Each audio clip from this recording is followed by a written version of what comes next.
Hal Jacobs here at the Haven Country Club. Spray that face, hit a couple tee shots.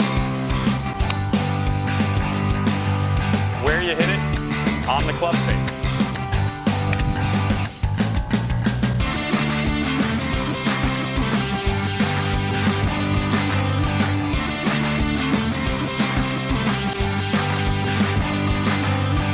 Hal Jacobs here at the Haven Country Club, and we're going to talk about the relationship between our belt buckle and our chest.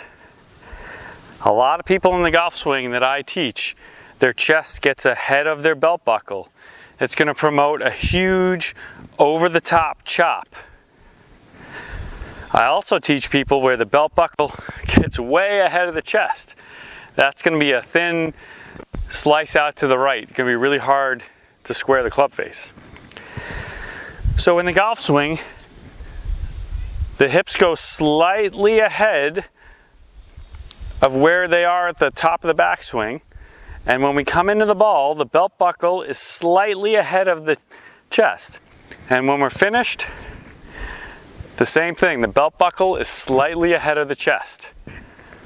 So when you hit shots, really pay attention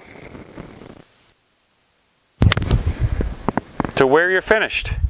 If you're over like this, you're not quite in the right relationship.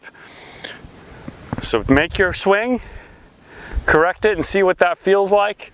Some people have to feel like their left shoulder goes up while the right shoulder goes down to create that relationship.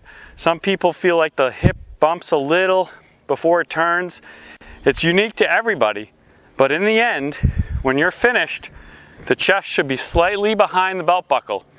No backward C's, but just slightly behind the belt buckle. Try and practice that when you're at the range, and you'll become a better golfer. Hal Jacobs here at the Haven Country Club. Spray that face, hit a couple tee shots. Where you hit it, on the club face.